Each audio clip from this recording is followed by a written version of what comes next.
Hello and welcome to the morning bulletin. This is Amina and you're watching HTOP News English. Now it's time to dive into the top stories of the morning. The 56th meeting of the GST Council was chaired by Finance Minister Nirmala Sitharaman. The Council has approved the rationalization of the current GST rates. So, what are the new GST rates? By abolishing the current 12% and 28% slabs, Centre has come up with a new slab structure of 5%, 18% and 40%. The new tax slab will come into effect from September 22. Goods such as hair oil, toilet soaps, shampoos, toothbrushes, tableware and kitchenware will now fall under 5% bracket.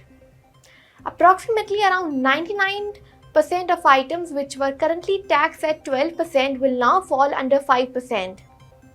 And 90% of goods which are currently taxed at 28% will shift to 18%. 40% tax slab is for goods such as pan masala, tobacco, cigarettes, BDs, carbonated and caffeinated beverages and luxury items. With the coming of this new tax slab, 175 broad items of mass consumption including milk, paneer, snacks and bread will become cheaper.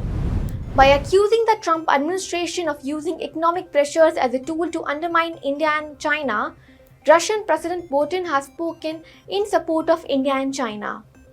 He has warned the US to not to try to strong-arm India and China with tariffs and sanctions.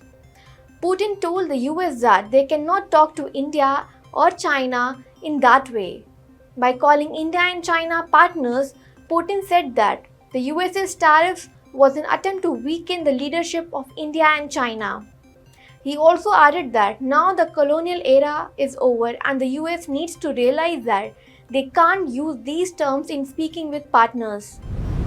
In the Trump administration versus Harvard University case, a federal judge in Boston has struck down the Trump administration's order.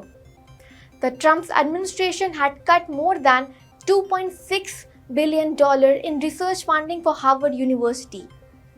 Trump had done this after Harvard resisted White House demands for changes to its governance and campus policies. The court has now ruled that the administration's actions violated the law.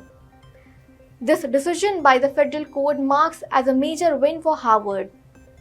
Harvard was battling over fund freezing, foreign student restrictions and threat to revoke its tax-exempt status. Months after a bitter public feud between Trump and Elon Musk, there is a sign of reconciliation. This comes as Donald Trump has softened his tone towards Elon Musk. Trump indicated that Musk's political future would lead him back to the Republican Party.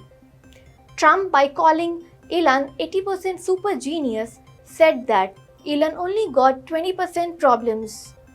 All this comes from Trump as two were seen in a public feud earlier this year where they openly criticized each other.